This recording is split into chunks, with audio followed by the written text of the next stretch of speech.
کہ جنہیں رب کائنات نے رحمت کائنات بنا کر بھیجا اور جن کے اوپر نبوت الرسالت کا سلسلہ ختم فرما دیا، اپنی نعمت تمام کر دی اور اپنے محبوب دین اسلام کو مکمل کر دیا۔ قیامت تک انہی کی اتباع و پیروی میں ہدایت ہے اور ان کی مخالفت میں گمراہی۔ معزز سامعین کرام، میری ملی بھائیوں، بزرگوں، دوستوں، آج کے اس خطبہ جمعہ میں جس عنوان کے تحت میں کچھ باتیں رکھنا چاہتا ہوں وہ ہے عمر بن عبد العزیز رحمۃ اللہ علیہ کی زندگی خلافت سے پہلے۔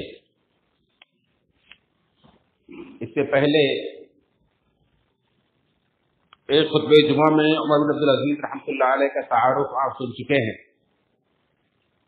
اسی کی دوسری اور اگلی قسط لے کر آج کے خطبہ جمعہ میں حاضر ہوا ہوں۔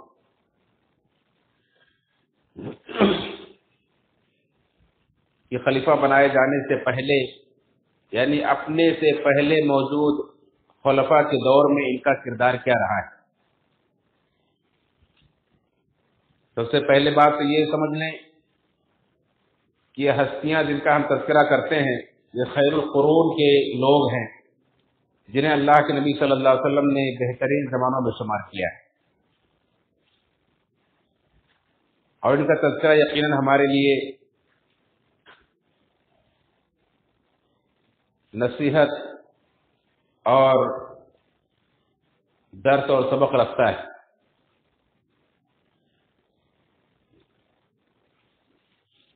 اس لیے صرف ایک اسٹوری اور ایک کہانی کے طور پر نہ سنیں، بلکہ ان بہترین زمانے کے لوگوں کا تذکرہ جب سنیں تو ہم اپنے آپ کو بھی ان کے رنگ میں رکھنے کی کوشش کریں اور ان سے ہمارے لیے جو مشعل راہ جو بنتے ہمارے لیے اس سے روشنی حاصل کرنے کی کوشش کریں۔ یہی مقصد ہوتا ہے ان بزرگ ہستیوں کا تذکرہ کرنے کا۔ تو عمر بن عبد العزیز رحمۃ اللہ علیہ جو خلفائے بنو امیہ کے ایک عظیم خلیفہ ہیں، جنہیں ان کے کردار کی وجہ سے لوگ خلفائے راشدین ان کا تذکرہ کرتے ہیں اور ان کا شمار کرتے ہیں۔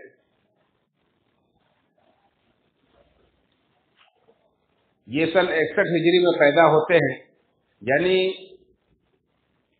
امیر معاویہ رضی اللہ عنہ کی وفات کے بعد ان کے بیٹے یزید بن معاویہ رحمہ اللہ کی دور خلافت ان کی پیدائش ہوتی، اور اس کے بعد یزید بن معاویہ کے بیٹے خلیفہ بنتے ہیں، اور تھوڑے عرصے کے بعد وہ دستبرداری اختیار کر لیتے ہیں۔ پھر ان کے دادا مروان بن حکم رضی اللہ تعالیٰ عنہ یہ خلیفہ بنتے ہیں، اور مروان بن حکم کے بعد ان کے چچا عبد الملک بن مروان یہ خلیفہ بنتے ہیں۔ عبد الملک بن مروان کے زمانے میں انہیں لوگ پہچاننے لگتے ہیں، اور جس صورت میں لوگ انہیں پہچانتے ہیں وہ علم و فقہ کے امام کی صورت میں، کہ خلفاء کے گھرانے کا، خلفاء کے خانوادے کا ایک عظیم شہزادہ اس قدر دین اسلام کا، کتاب و سنت کا، اللہ کی شریعت کا علم رکھتا ہے۔ امام مالک بن انس رحمۃ اللہ علیہ جیسے امام انہیں امام کہہ کر پکارتے ہیں۔ اسی لیے ان کے چچا عبد الملک بن مروان یہ اپنے اس بھتیجے کی ہوشیاری اور ان کی خوبیوں کو دیکھتے ہوئے چاہتے تو ہیں کہ میرا بھتیجا بھی سیاست سیکھے اور خلافت میں حصے دار بنے، کچھ ذمہ داری سنبھالے، لیکن جب ان کا شوق دیکھتے ہیں کہ ان کا شوق دین کا علم حاصل کرنے میں زیادہ ہے، زیادہ مشغولیت ان کی دین کے سیکھنے سکھانے میں ہے،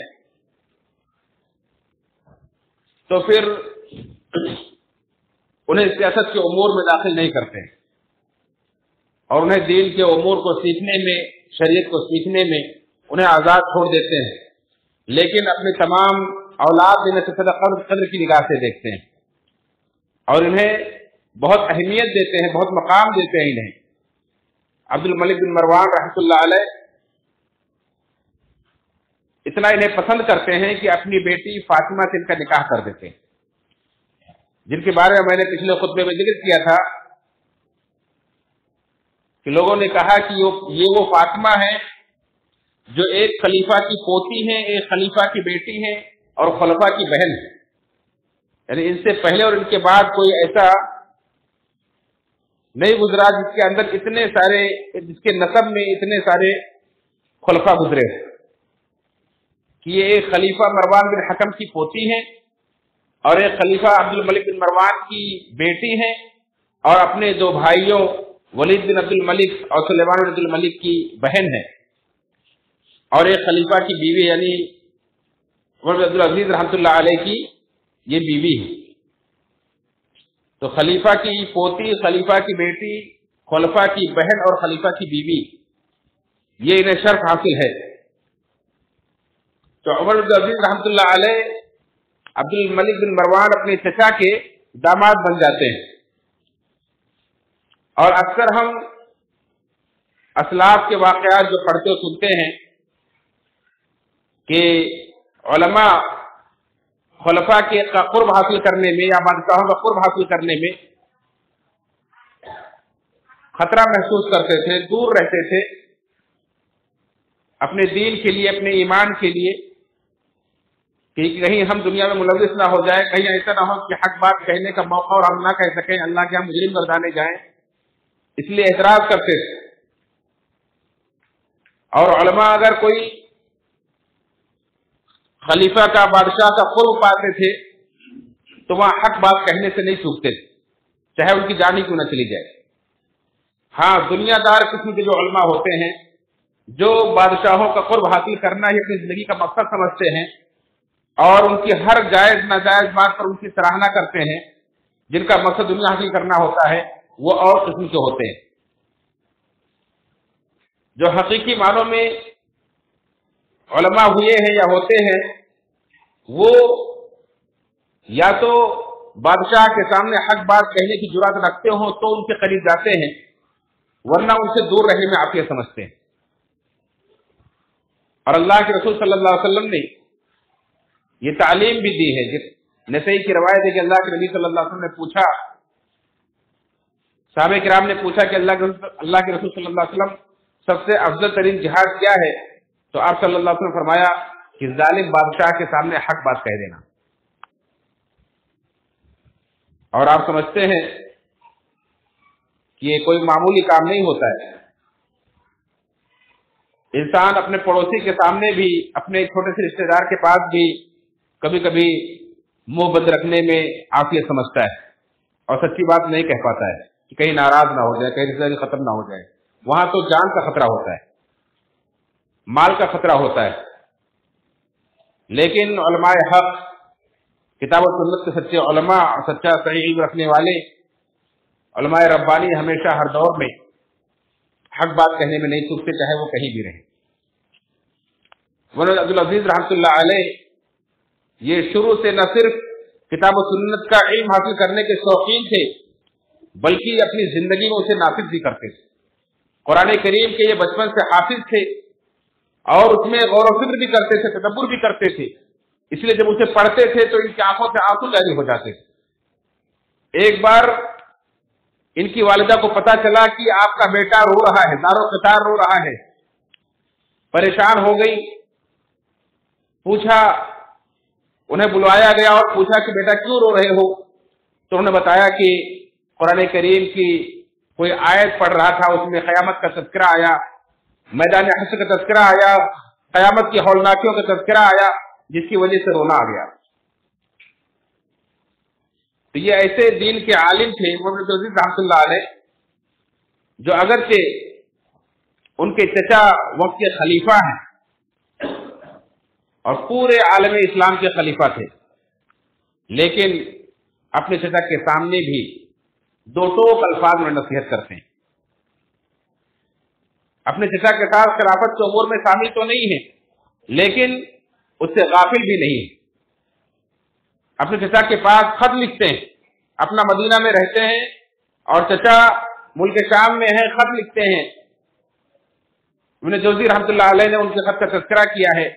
کہ حمد و ثنا کے بعد انہوں نے لکھا کہ اللہ تعالیٰ نے آپ کو جو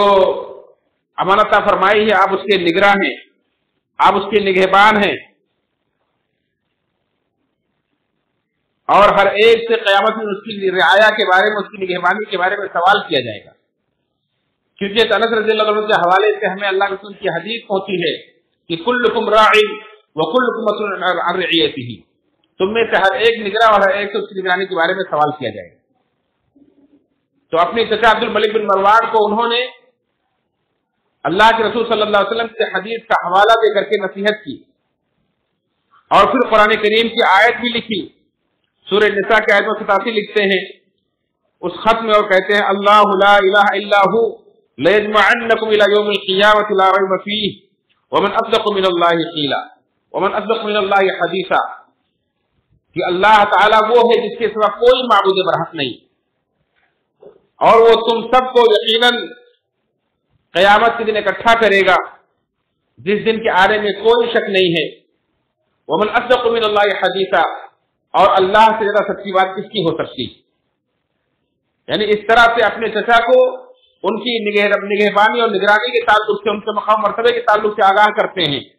اللہ کے رسول صلی اللہ علیہ وسلم کی حدیث سناتے ہیں, اللہ رب العالمین کی آیت انہیں سناتے ہیں, اور سنا کر کے نصیحت کرتے ہیں کہ قیامت سے ڈرو, آخرت سے ڈر کر خلافت کرنا, اسے غنیمت نہ سمجھنا بلکہ اسے امانت سمجھتے ہوئے اس کی نگرانی کرنا.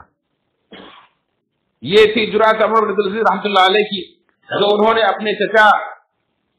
عبد الملک بن مروان کے سامنے دکھائی اور انہیں نصیحت کی. اسی طرح سے چچا کے بعد جو ان کے چچا زاد یعنی عبد الملک بن مروان کے بیٹے ولید حکمراں بنتے ہیں, اور ولید بن عبد الملک کا جب دور آتا ہے تو اس دور میں بھی یہ قدم قدم پر ان کی رہنمائی کرتے ہیں. یہ اگرچہ مزاج کے تھوڑے سخت تھے, ان کی سختی پر بار بار انہیں تنبیہ کرتے ہیں کہ عوام کے جان و مال کا نقصان نہیں ہونا چاہیے. یہاں تک کہ ولید بن عبد الملک بھی اتنا ان سے متاثر ہوتے ہیں, ان کے علم سے, ان کے مقام و فضل سے, کہ انہیں مدینہ کا والی بنا دیتے ہیں. سن 87 ہجری میں خلیفہ ولید بن عبد الملک نے مدینہ کا انہیں گورنر بنا دیا, اور پھر 2 سال اور پھر 4 سالوں کے بعد سن 91 ہجری میں طائف کی عمارت بھی ان کے حوالے کر دی. اس طرح سے پورے حجاز کے یہ گورنر بن گئے, یعنی مکہ اور مدینہ کے یہ والی بن گئے. انہوں نے ولایت کو قبول کرتے ہوئے کچھ شرطیں رکھی کہ میں کتاب و سنت کی روشنی میں عدل و انصاف کے ساتھ حکومت کروں گا. یعنی جو خلافت کی طاقت اور روب کی وجہ سے اگر کسی کے ساتھ زیادتی ہوتی ہے تو میں اس کا حق بیت المال سے ادا کروں گا, میں اس کا اگر کسی کا حق مارا گیا ہے تو میں اس کا حق لوٹاؤں گا. جیسے عام طور پر سارے لوگ ایک مزاج کے نہیں ہوتے, کسی کے مزاج میں سختی ہوتی, کسی کے مزاج میں نرمی ہوتی. کوئی سختی کے ساتھ نمٹتا ہے تو کوئی کسی کے ساتھ نرمی کے رویہ اختیار کرتا ہے. اور میں نے ذکر کیا کہ ولید بن عبد الملک رحمۃ اللہ علیہ یہ اگرچہ خیل قرون کے ہیں, یہ مروان بن حکم رضی اللہ عنہ جیسے صحابی کے پوتے ہیں اور مسلمانوں کے خلیفہ ہیں, اور ایسا نہیں ہو سکتا کہ خیل قرون کے مسلمانوں پر اللہ تعالی بے دین لوگوں کو مسلط کر دے. یہ دیندار ہیں, سب کچھ ہے, لیکن مزاج کی بات ہوتی, کسی کے مزاج کے اندر سختی ہوتی, کسی کے مزاج کے اندر نرمی ہوتی, اور جہاں جیسے حالات رہا ویسا نمٹنا پڑتا ہے. عبد العزیز رحمۃ اللہ علیہ نے اسی بات کو محسوس کرتے ہوئے انہوں نے کہا کہ میں عدل و انصاف کے ساتھ لوگوں کو حکومت کروں گا, اور ایک شرط لگائی کہ میں ابھی تک حج نہیں کیا ہوں, میں حج کرنا چاہتا ہوں. اس کی اجازت ملی, اور کہا کہ مدینہ کے لوگوں پر خصوصی طور پر میں خرچ کرنا چاہتا ہوں, اس کی مجھے رخصت دی جائے,